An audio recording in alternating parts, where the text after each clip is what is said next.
Thank you. Thank you very much. And thanks everyone for joining us. We've heard from some of our supporters this morning, and we will hear from Senator Blunt later on today. So Paul, whenever you've got the PowerPoint ready, I am ready to go. So let me just begin as Paul racks up the PowerPoint as to where things stand. As folks have heard this morning, Congress passed a 5-year extension of the credit last December, which was the longest and largest, which was the largest extension of the credit in the program's history. In 2019, Congress increased the allocation level to $5 billion, which was 44% higher than the 2019 rate. So we are certainly on the right way over the last two years. So pending at the moment are the NMTC extensions acts in the House and the Senate. Both include $5 billion in credit authority adjusted for inflation in the out years, and exception to the AMT for NMTC investments. Congresswoman Sewell and Senator Cardin are the two leads, and they are joined, of course, by our longtime friend and supporter, Senator Blunt, and Congressman Tom Reed, who is also a longtime and important supporter of the credit. In the Biden tax package, the credit is extended has a permanent extension, and the $5 billion rate is adjusted for inflation. The Biden package does not include the AMT provision that we have sought, but we think there is a very good chance that we can get that in. So going to the next slide. The priorities that the coalition have, of course, are the permanent extension bill. We have been in conversations with the White House and the Congress as two ways to harmonize some of the requests in the Biden package for investments in communities and child care facilities, and to add $3 billion in additional allocation on top of the $5 billion rate. We are supporting a set aside of 5% of the allocation authority for tribal communities. That is something that was in the infrastructure bill that the House passed last year, and would be similar to the set aside in current law for non-metro areas. The coalition has spent a good deal of time over the last several months, the board of the coalition, on developing a set aside of 5% for minority controlled CDEs to give them a foothold to be able to better participate in the credit. And included in that proposal is a separate authorization for technical assistance for those organizations. We are supporting the bill that Senator Warren described just a couple of seconds ago, which would, as he described and Paul described also, would target rural communities, particularly those of persistent poverty. And finally, we have been looking at ways to improve in investor liquidity through 3 separate provisions. Those provisions would enhance the value of the credit, and of course lead to greater subsidy for projects. So, as we meet here, the big question is what is Congress and when is Congress going to do with regard to infrastructure? As folks have heard before, the president came forward in March with a jobs plan and a families plan that would have tax and spending proposals aimed at a wide range of investments under the heading of, of, of, of infrastructure, but in fact a much wider use of that term for housing, for targeting poor and minority communities, for broadband, for climate change, as well as the traditional roads, bridges, transportation projects. The families plan would address the education, childcare, nutrition, health, and human services priorities that President Biden has. Now, that plan, as you can see, is quite expensive, and the administration proposed $1.5 trillion in taxes, in new tax revenue, and that would really be, in large part, focused on rolling back some of the Trump era tax cuts. We can go on to the next slide. So as the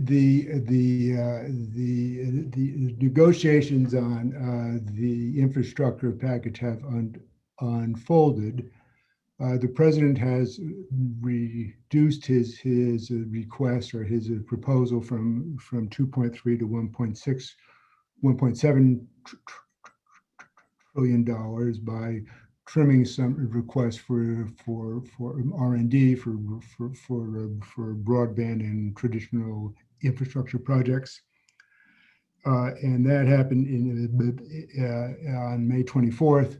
This month, as negotiations continued with Senate Republicans, which I'll talk about in a second, he indicated that he would accept $1 trillion package and proposed a new corporate tax proposal, but did not give up on the 1.7 trillion. So the Senate Republicans, led by Senator Capito from West Virginia, who was a supporter of the credit, were in discussions with this president for several weeks. They ended up proposing close to $1 trillion package, of which roughly 300 billion was new spending. They were focused on more traditional kinds of projects, and we're focused on paying for these costs by user fees, recouping some of the COVID funding that Congress had proposed, and gas tax provisions. It's been pretty clear from the start that Republicans have been reluctant to consider the Biden tax proposals. Now, the plan du jour has been put together by a bipartisan group. Yesterday it was the G20 group. Today it's a G21 group, and this includes both senators from both the Democratic and Republican parties. Roughly 60% of their proposal goes to transportation projects, with the balance for water systems, for the power grid, and for broadband. It does not include provisions from the Families Plan that the White House had put forward, and has a range of ways to offset the cost, which they contend is fully paid for. The argument for it is, of course, that over the 8 years, the spending is not that far off from the president's request of 1.7 trillion, and to get a $1 trillion bill out of the Senate would be an accomplishment, to be sure. On the other side, it leaves out some of the climate, the housing, the human services proposals that the president has. And of course, if the Democrats had the votes, there wouldn't be a bipartisan group. And this reflects this group reflects the fact is that not all 50 Democrats in the Senate are for the Biden plan or a version of the Biden plan. So, as I said, the big reason, I believe that the biggest reason for the lack of consensus is taxes. Congress can hash out what should be in a bill and what shouldn't be. What are the details of particular programs and so on. Congress does that all the time. The tax thing is much more difficult for both parties in the Senate. And as you can see, I took a look at sort of three of the major revenue acts that Congress has passed over the last 30 years. And you can see that the $1.5 trillion requested by the White House is far in excess of the Budget Reconciliation Act of 1990, which had 158 billion over 5 years, the 1993 bill, which had 240 over 5 years, and the 2012 Taxpayer Relief Act, which had 618 over 10. So the tax thing is really a bridge too far for Senate Republicans, and I think there are at least a handful of Democrats who would be very, very hard pressed to vote for such a large tax bill. Hence the bipartisan group. I should say that there is, I think, in the House a rougher consensus for going forward for something that's not as large as what the president wants on the spending side or the tax side, but that would reflect the priorities of the White House on both the AJP and the AFP, and also includes some tax revenue. So, what are the policy options? So, the policy option is for the House and the Senate to do something that I just described through budget reconciliation, which would require just Democrats and all Democrats being on board. Or they could pass a bipartisan bill that would probably look similar to what I just described from the bipartisan group, followed by a second bill budget reconciliation that could pick up the priorities from the White House and Democrats from the Biden proposal from March, plus some taxes. I think that my own view on that is that would be a really difficult thing for Democrats to do, only because they would have forsaken, taken all of the credit for the thing that has the most support, bridges, roads, and so on and so forth, and having to pay for that, plus some other things which might not be quite as popular with a large tax bill. So and so those are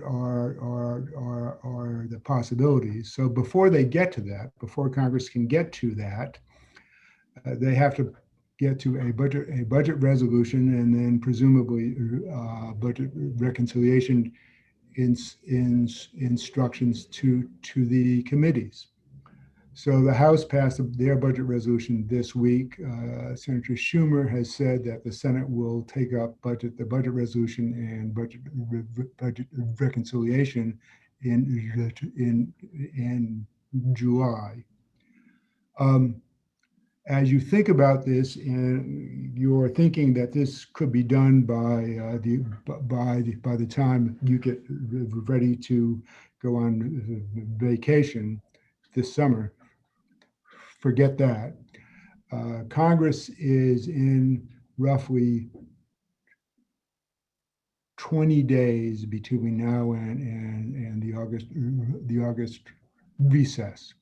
So this is something that is going to be with us through the summer, the fall, and probably into Thanksgiving anyway. So the question that I'm sure you have, well, so this is all great, but where does this leave the credit? Well, I think that you've heard from 3 speakers this morning, including the chairman of the Ways and Means Committee, who are very supportive of this credit. And any infrastructure bill, whether it goes through budget reconciliation or through regular order and has the potential for 60 votes in the Senate,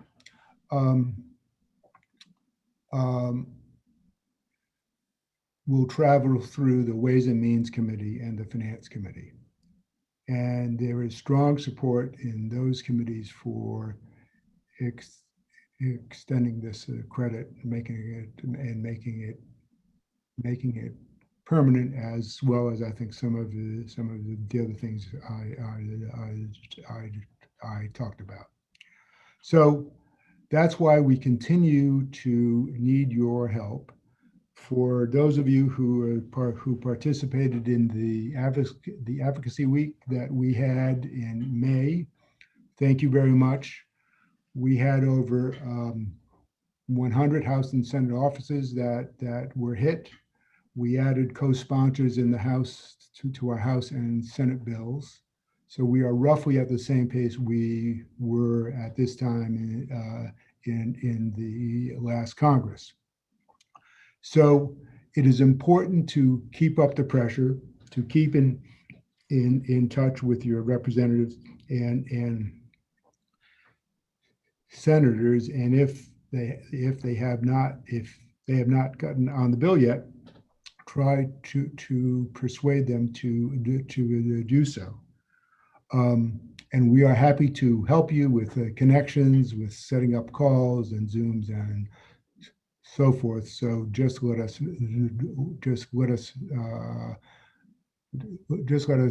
know the best way that we can help you. Congress will be leaving town in late July, and we will set up a webinar at the end of the month to brief members of the coalition on the status of the bills and to go through steps that people can take while members of Congress are at home. The best way for a House member, a Senate member, or their staffs to understand this credit and to see the importance of it is to visit a child care center, a small business, a community facility, and see the good work, the jobs, and the businesses that have been sustained as a result of this credit. So thank you all again for joining us. I wanted to see if people have any comments or questions.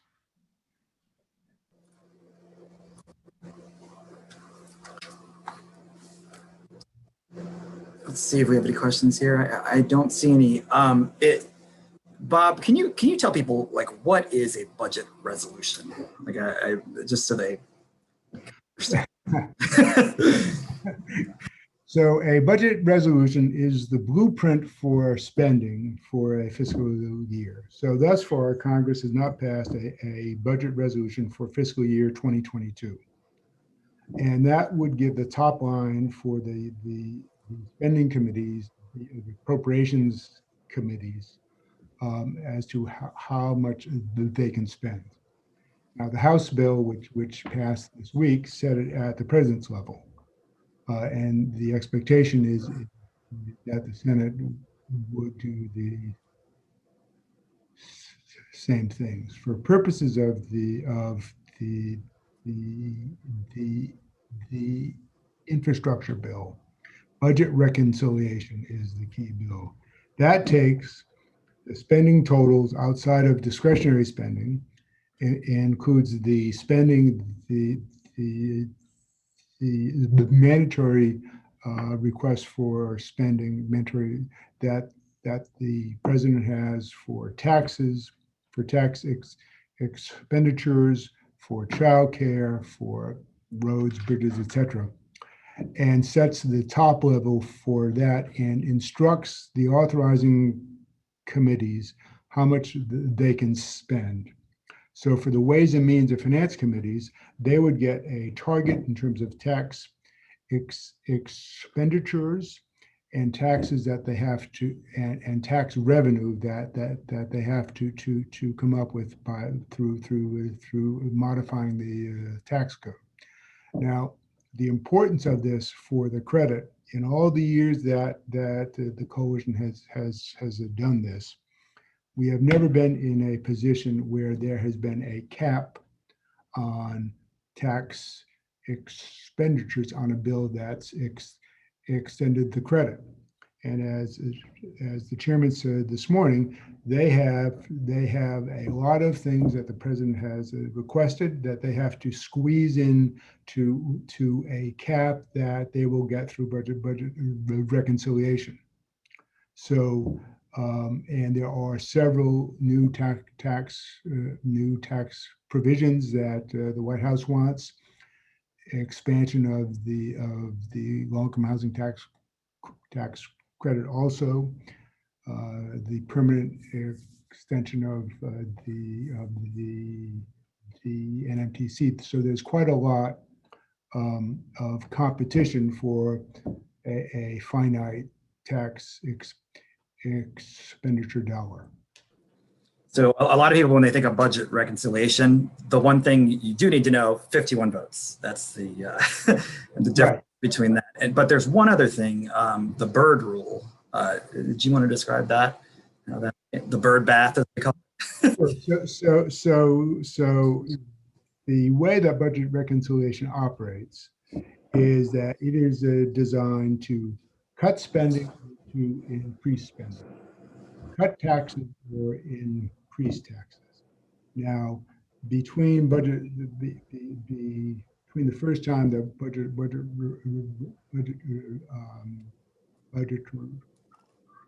reconciliation was employed by Congress back in the 80s, through most recently, 2019, budget reconciliation has been used to cut spending, to reduce the budget deficit.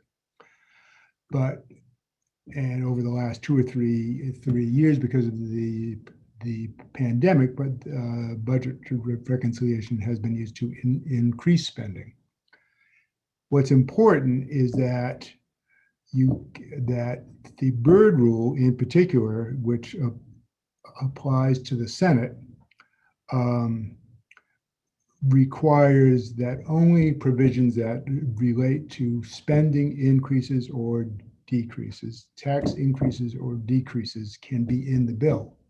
So if you have a provision that is not connected to spending money, savings money, raising taxes, cutting taxes, that provision gets dropped out of the bill. And that's the challenge that Congress has in going through budget reconciliation. So one of the attractive parts of the bipartisan group is that because they have at least 10 Republicans who appear to be on board, that they could pass a bill through regular order without budget reconciliation, which gives Congress much more flexibility in how they design a bill and what that bill looks like and what that bill does. So. Thanks. That was very helpful. And I think we've talked to congressional staffers who've told us I don't get reconciliation myself. I'm not going to give names, but it's very complicated. But I think the way to think of it is it's a series of hurdles that legislation has to get through. So if that's it for this session, I don't see any questions. We're going to take a break now until 1 o'clock. For some of you, it's a time for lunch. For some of you, and we will look forward to seeing everyone at